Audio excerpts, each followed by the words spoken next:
You know what? My kingdom is not of this world. It's not going to operate the way that our political systems operate. And it is certainly not going to advance or retreat based on who is president of the United States of America or who is prime minister of Canada.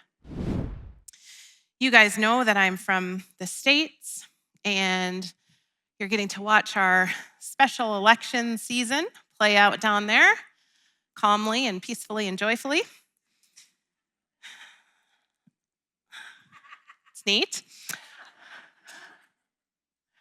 But you know what? All of my life as a Christian, I have heard other Christians say that, if we just elect the right leader, if we just get the right form of government in power, if we just make the right laws, then God's kingdom is going to flourish and everything will be as it is meant to be.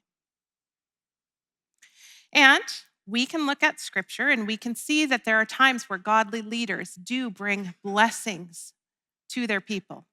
We can look at scripture and see ungodly leaders that God uses for his will.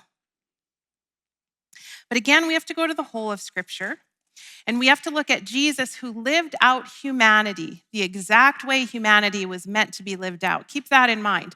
We have messed humanity up with sin. Jesus lived out what being a person, what being a human was meant to be.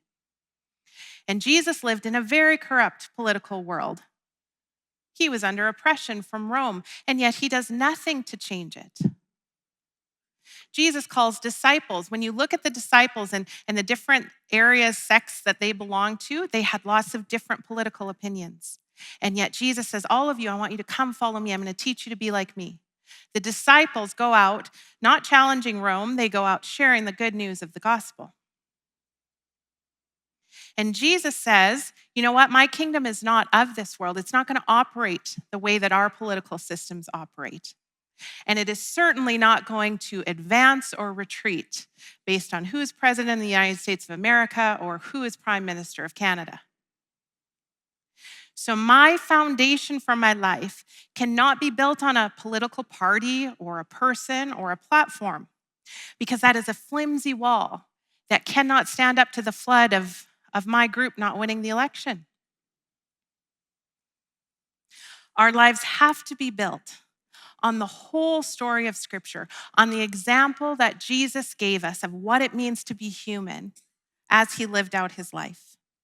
So when I look at that Sermon on the Mount and I say, oh, I have a political enemy, Jesus says to me, well, you better love that person. And if I look around, I'm constantly looking for specks in everyone's eye. Jesus says you got to pull the log out of your own eye. This is what it means to live out humanity the way that I've asked you to. Jesus says, build your life on my teaching. All these things that I just gave you in the Sermon on the Mount, build your life on that. Build your life on my way of being, because that's what will help you weather the storm. So then whether you are rich or poor, you are comfortable or persecuted, your political party is in power or not, it doesn't matter. Because Jesus says, I am the foundation. Nothing else. Nothing else. It's him.